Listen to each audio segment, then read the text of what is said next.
Bonjour à tous, bonjour à toi. Aujourd'hui, on va parler d'un sujet dont on a tous plus ou moins entendu parler, mais on n'en connaît pas toujours forcément le nom. J'ai nommé le syndrome de Diogène. Tu sais, ce sont les gens qui stockent, qui entassent, qui ne jettent rien et qui vivent souvent dans des conditions sanitaires très compliquées. Il faut se dire que ce n'est pas juste un désordre ou une simple dérive du « je jette pas, ça peut servir ».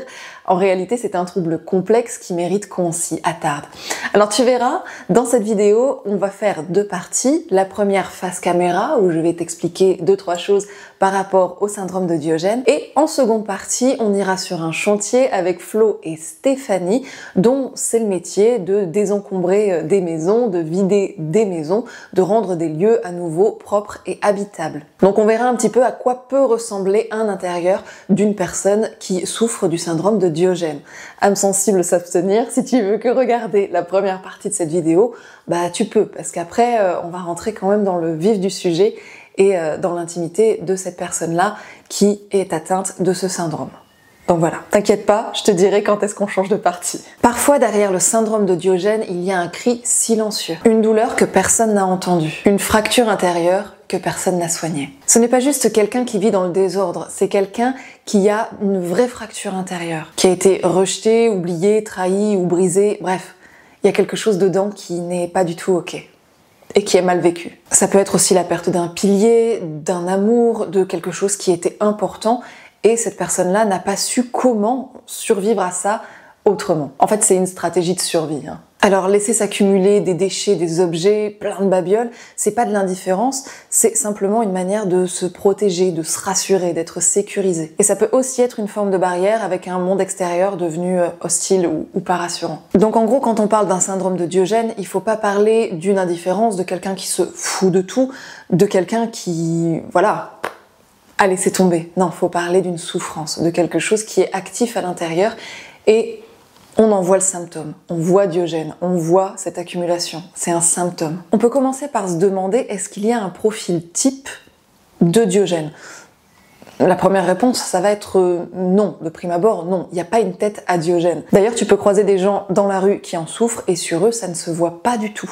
Par contre, il y a certaines tendances qui reviennent. C'est souvent des personnes âgées et isolées. Ces personnes-là peuvent aussi avoir des antécédents psychiatriques, des TOC, de la dépression, de la schizophrénie, voilà, t'y mets ce que tu veux. Et ça peut être des personnes qui sont très intelligentes, mais qui sont déconnectées socialement. Des fois, quand on dit heureux les simples d'esprit, c'est pas forcément faux. Donc si je devais te résumer le profil type de Diogène, bah, c'est pas des gens qui sont marginalisés, c'est souvent des gens par contre qui sont seuls, et ce sont des gens qui sont dans une souffrance intérieure. Diogène, symptômes. Quelles sont les causes qui vont déclencher un Diogène? Alors déclencher, ce mot-là, il est important parce que souvent on a des traumatismes passés qui ont été enfouis quelque part et on va avoir un déclencheur, une rupture, quelque chose de difficile, un moment de la vie où ça vient percuter et où on va déclencher ce Diogène, cette réponse Diogène. En fait, ça vient réactiver ou aggraver un terrain psychique qui est déjà fragile. On est sur un terrain qui est délicat, on n'est pas sur quelque chose de solide, de costaud, avec des bases super saines. On est sur quelque chose qui est fragile. Alors, je tiens quand même à te dire que je ne suis pas psychiatre, je ne suis pas psy non plus, donc voilà, je te l'explique avec mes mots, mais si tu veux d'autres explications plus détaillées, peut-être même meilleures, tu peux vraiment te rapprocher de personnes plus compétentes que moi. Moi, je fais avec les informations que j'ai. Je reviens à ce que je disais. Dans ces activateurs, tu peux trouver un petit peu de tout, du moment que ça vient percuter ces personnes vulnérables. C'est souvent des changements brutaux, comme la mort de quelqu'un, ça peut être aussi un départ à la retraite. Tu passes d'une vie très active à quelque chose qui tout d'un coup bouleverse ton quotidien. Il y a des gens qui le vivent très mal. Ça peut être un événement traumatisant quelconque, pourquoi pas un accident, pourquoi pas un incendie, un cambriolage, quelque chose qui fait, boum, intrusion dans la vie. Ça peut aussi être un divorce, une séparation, bref, t'as compris l'idée quoi. Et souvent, associé à ça, on a un isolement progressif. Soit parce que les proches de cette personne-là se sont éloignés d'une façon ou d'une autre, soit parce que cette personne-là se renferme dans sa coquille. Il y a ce côté isolé. Et les conséquences, écoute, on va les voir dans la deuxième partie de cette vidéo. Ça va être une insalubrité qui est extrême, l'accumulation de tout un tas de choses, ce qui ouvre d'autres risques, la possibilité d'un incendie. J'ai vu une maison qui a brûlé suite à Diogène. Les pompiers n'ont rien pu faire parce que y a une quantité de matière qui fait que juste ça brûle, les sons brûlés. Il peut y avoir aussi des effondrements parce que ça représente du poids quand même, tous ces objets divers et variés entassés. Et il y a aussi bien sûr des risques d'infection, des risques de choper des bêtises à travers tout ce qu'on entasse, parce que y a de la nourriture aussi dans le tas. Il y a plein de choses, des choses qui sont pas comestibles, des choses qui sont comestibles, des choses qui sont plus comestibles. Tout un tas de choses. Ce sont des gens qui peuvent avoir quand même une certaine image à l'extérieur. Comme je te le disais, des fois, ça ne se voit pas du tout. Si tu croises cette personne dans la rue, tu vas pas te dire, ça c'est sûr, c'est quelqu'un qui a Diogène. Et enfin, le rapport de ces personnes-là à la réalité, il est souvent altéré. Du coup, ils ne voient pas le problème et ça amène souvent des refus de soins, des refus de prise en charge, parce que c'est une stratégie de survie. Tu te dis pas que c'est un problème. Tu te dis, non, en fait, ça me rassure. J'ai besoin de ça pour vivre, donc ils n'ont pas forcément envie de modifier ça, d'être pris en charge par rapport à ça. Là, on arrive à une partie qui est hyper importante pour moi parce que c'est vraiment quelque chose qui m'a choquée sur le chantier que vous allez voir après. Alors oui, bien sûr, il y a de la saleté, il y a de la crasse, il y a de l'entassement, mais il y a autre chose, ce sont les abus de faiblesse possibles. Des traces d'abus de faiblesse dans l'appartement que vous allez voir tout à l'heure, il y en avait partout. Alors je crois que je vous en montre un exemple, mais je vais vous en parler là un petit peu plus profondément. Alors d'abord, il peut y avoir des propriétaires peu scrupuleux ou juste qui s'inquiètent pour leur logement et qui juste expulsent les gens qui y sont. Ce qui va pas aider, Alors c'est compréhensible du point de vue du propriétaire, par contre d'un point de vue humain, c'est pas aidant. Il y a aussi tout un tas d'arnaques qui peuvent profiter de ce syndrome. Et là c'est le point où je veux en venir, parce que mon Dieu, c'est quoi cette humanité? Dans l'appartement de la personne chez laquelle on est intervenu, il y avait une quantité de lettres, de voyants, soi-disant voyants, parce que je respecte tout à fait les voyants et les médiums, mais là on est dans du soi-disant. Des grandes lettres qui lui promettaient des monts et des merveilles, qui surtout prenaient un max de thunes et qui l'encourageaient à faire des rituels. On a retrouvé des gris-gris aussi chez elle, dans ses tables de nuit, dans toute sa maison en fait. Plein de choses qui lui promettaient la fortune, plein de choses qui lui promettaient la santé, le bonheur d'être épanoui. Toutes ces lettres, elles étaient là, éparpillées dans l'appartement, avec des annotations manuelles qui venaient de la personne qui les recevait. Et j'ai trouvé ça tellement triste d'abuser de ces personnes qui n'ont rien, qui sont dans un état de souffrance qui est manifeste. Et il y a des gens qui en profitent. Et ça, faut se le rappeler quand même. On est nombreux à avoir de nombreuses qualités humaines et à être dans la bienveillance, dans l'accompagnement, mais il y a aussi des gens qui font leur business sur le malheur des uns et des autres. Le malheur, le mal-être, c'est un foutu business. Il y avait une vidéo que je t'avais partagée il y a un certain temps qui disait « Je ne veux pas que vous alliez bien ». C'est gourou du bien-être. Il y a des gens très bien, il y en a, ils sont pas fréquentables. Déjà, on peut le savoir pour nous-mêmes, qu'il y a des manipulations de toutes sortes autour de nous, mais si on voit des gens dans ce type de situation, des gens qui n'ont pas la possibilité de réagir, qui n'ont pas la ressource émotionnelle, psychologique de réagir, parce que ça leur apporte aussi un soutien, mine de rien, c'est quand même une lumière au bout du tunnel, même si là, c'est un énorme TGV, c'est quand même une lumière au bout du tunnel. Ils savent juste pas qu'ils vont se faire percuter à un moment et qu'entre deux, ils se font plumer. À côté de ça, à côté des praticiens de toutes sortes qui peuvent venir manipuler et utiliser ces personnes-là, des fois, il y a un cercle qui est aussi beaucoup plus proche et tout autant triste, si ce n'est plus, c'est la famille, les amis, soi-disant, bref, les gens qui sont autour et qui sont peu scrupuleux quant au fait d'abuser d'une personne vulnérable. Tout ça pour dire qu'on en vient au traitement et au suivi possible, et la première chose, ça va être de rétablir le lien. Comme je te le disais plus haut, ce sont des gens qui sont isolés socialement, qui sont vulnérables, qui sont fragiles.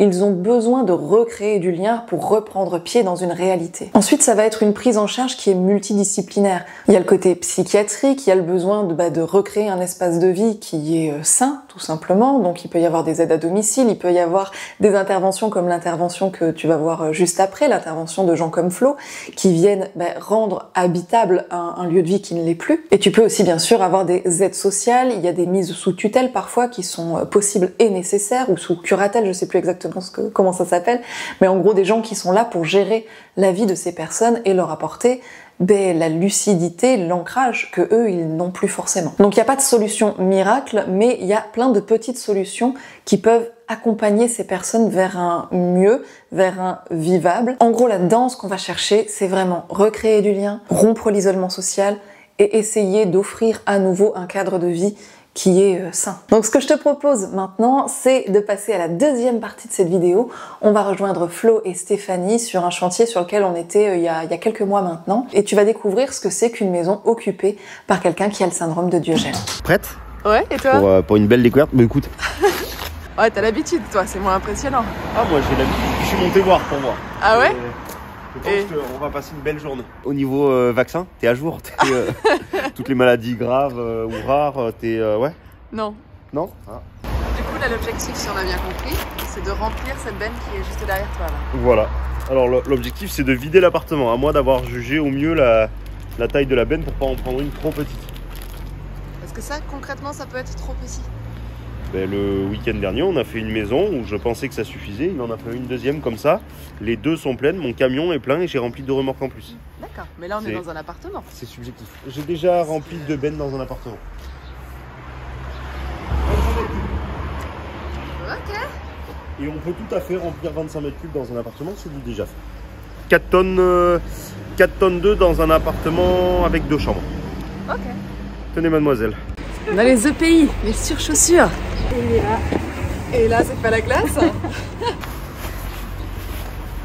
J'ai pas envie. Hein. T'as pas envie? Mais t'as pas vu encore. J'y vais, mais j'ai peur. Hein. C'était quoi que tu disais? J'y vais, mais la neige elle est trop molle pour moi. Et toi, Marine, t'as pas la ref? Non, j'ai pas la ref. C'est le bronzé fond du ski. Je suis à peu près sûr qu'il y a des civilisations dans lesquelles, pour un crime comme ça, on peut t'exister. On va jusqu'où comme ça? Alors, on va jusqu'au deuxième sans ascenseur. Tu vas avoir un escalier qui est pas du tout en colimaçon. Enfin, non, c'est pas en colimaçon, mais qui est plus serré, quoi. Ok. Voilà. Bien au mieux. Alors, ce que je vous propose, je vais rentrer en premier. Vous n'allez pas regarder. Parce que moi, je veux voir la tête des gens et puis je vais faire un contre-film. Comme ça, je veux vous voir. Oh la vache. Ah oui. Oh. Il n'y a pas d'odeur que tu dis? Oh, cette odeur. Oh my god. Mais pourquoi? Pourquoi? Il n'y a pas d'odeur. Ouais. Oh. Oh là là. Ah ouais, mais c'est tout petit en plus. Il y a quelqu'un qui vit ici?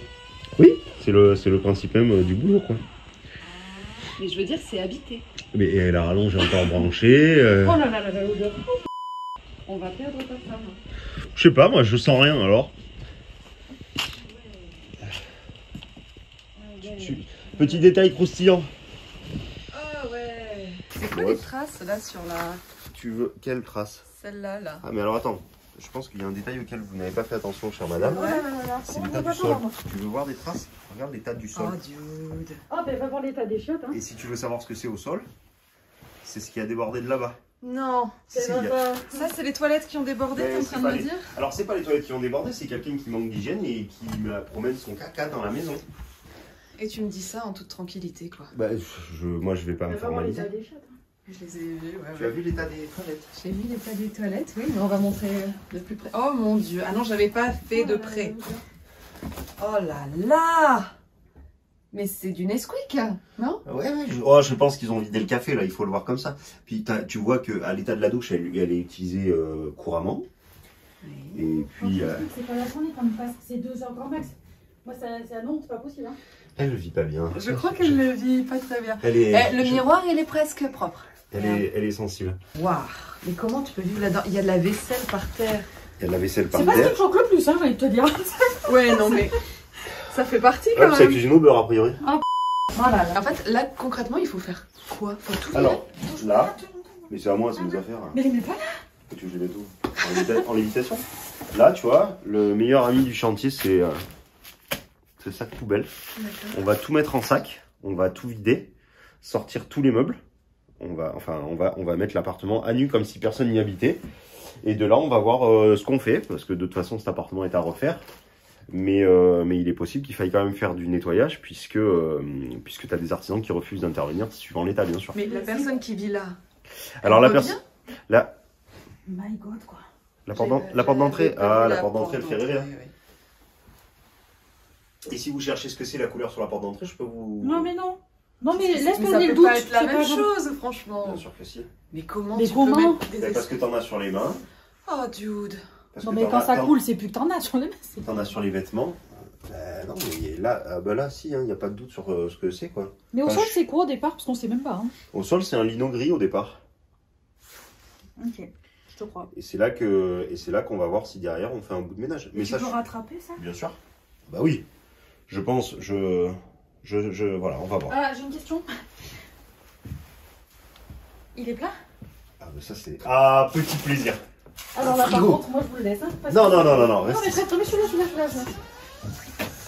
Là, par contre. Mais il est branché, donc c'est quand même de Non, mais l'espoir. c'est tout, là. Oui, enfin, ça va. Il est branché, je suis pas sûr hein, que ce soit lui qui soit branché. Si il est branché, oh bah ça C'est reste pour là. ça, sans tes gants.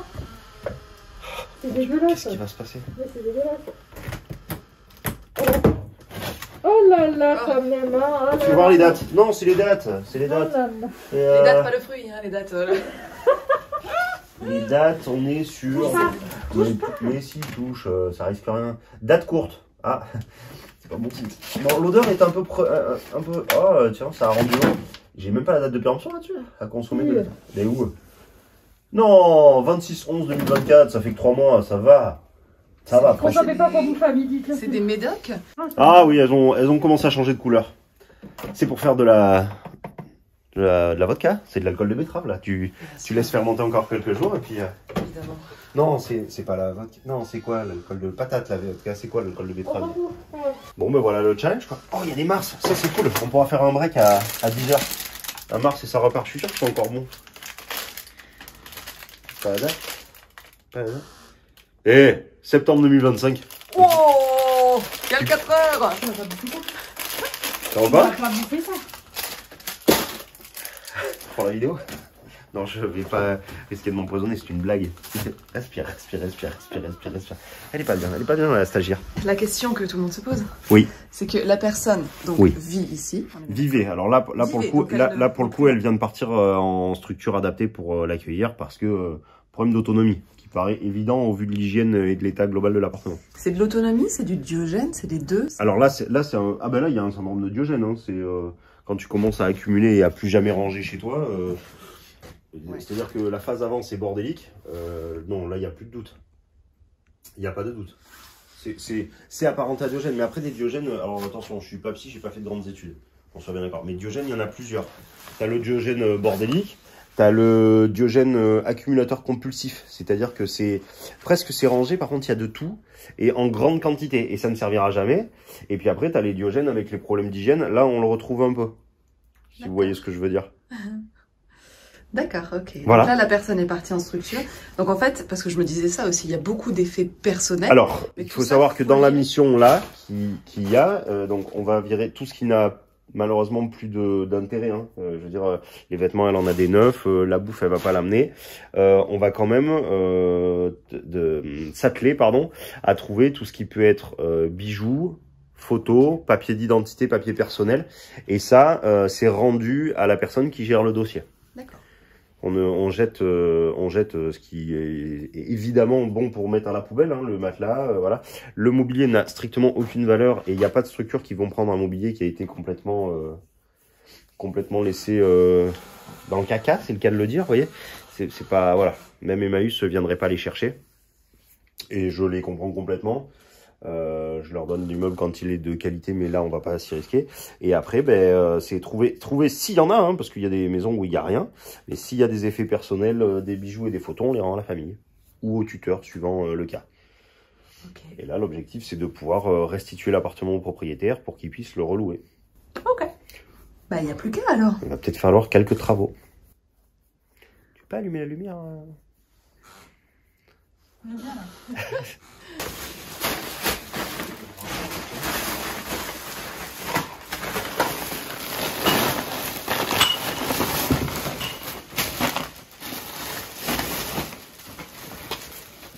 Si vous avez un doute.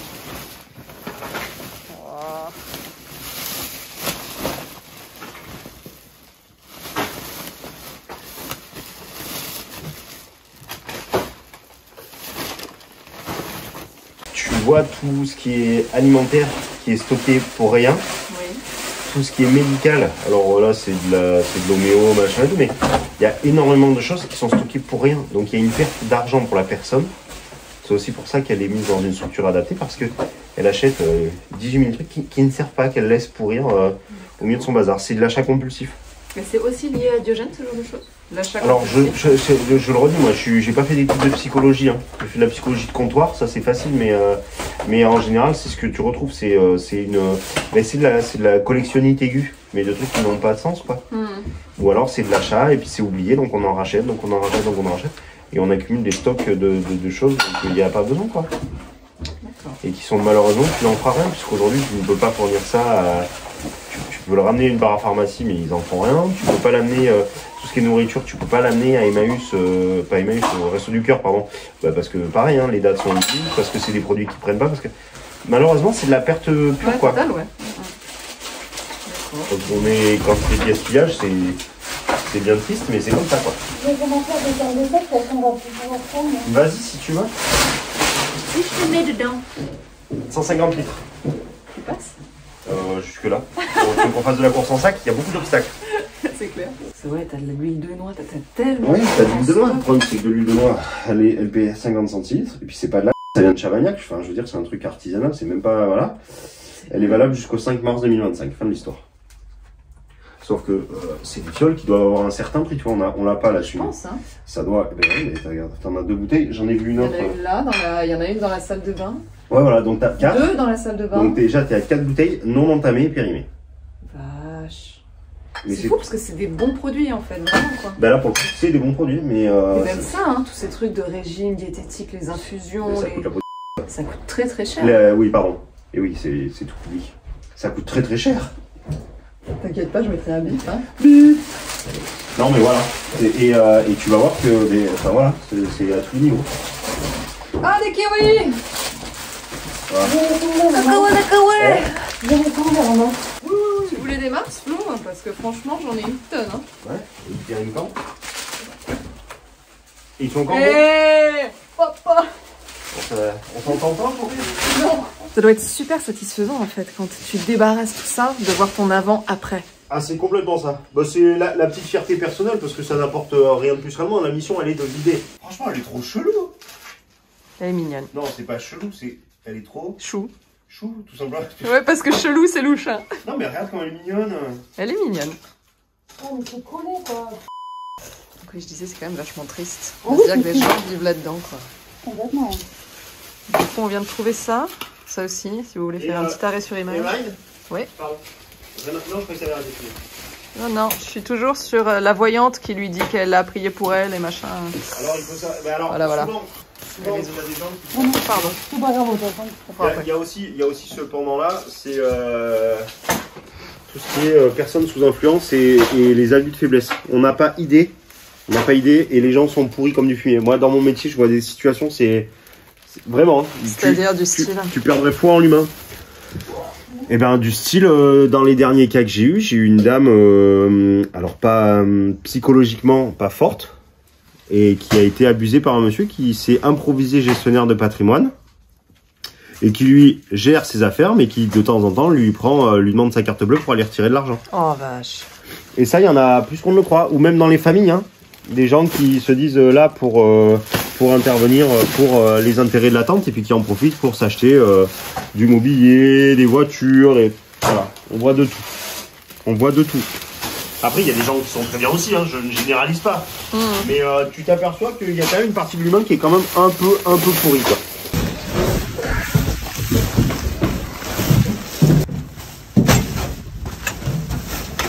Il y a plein de... En fait, sur chaque chantier, tu rentres dans l'intimité des personnes, voire même des familles. Tu peux découvrir des secrets de famille, tu peux découvrir des choses...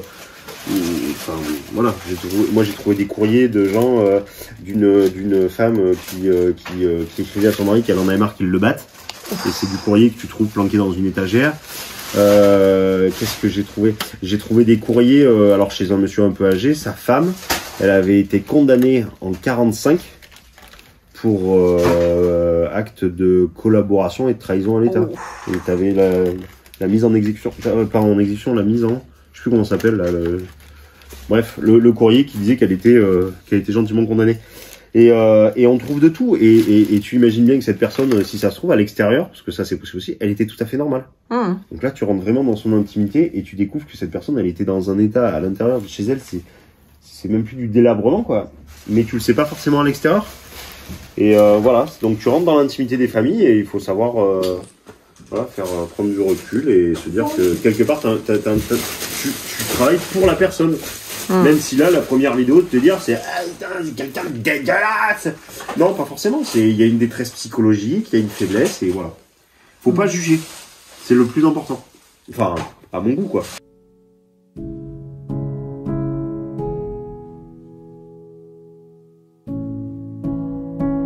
Merci à toi d'avoir visionné cette vidéo, merci à Flo et Stéphanie de m'avoir accueilli sur ce chantier, merci aussi aux propriétaires qui nous ont permis de tourner les images dans ce chantier. Merci à Maoku merci à Maoku d'être toujours vraiment pas trop loin parce que faire une vidéo sans lui, ce serait pas vraiment une vidéo. Tu peux partager cette vidéo, tu peux la commenter. Juste se dire qu'il est tellement important de faire preuve de bienveillance et d'apporter notre aide là où on peut l'apporter. Comme je te le disais tout à l'heure, il est souvent nécessaire d'avoir une intervention extérieure dans ces cas-là. Ça vient rarement de la personne. Donc, si tu connais des gens dans cette situation, si tu as la possibilité de faire quelque chose pour les accompagner dans leur vie, ou de les orienter en tout cas vers des professionnels compétents, n'hésite pas. En tout cas, ça ne coûte absolument rien de le faire. Moi, en attendant, je t'envoie des bisous. Je te dis à très bientôt. Et puis, prends soin de toi en attendant. Tchuss!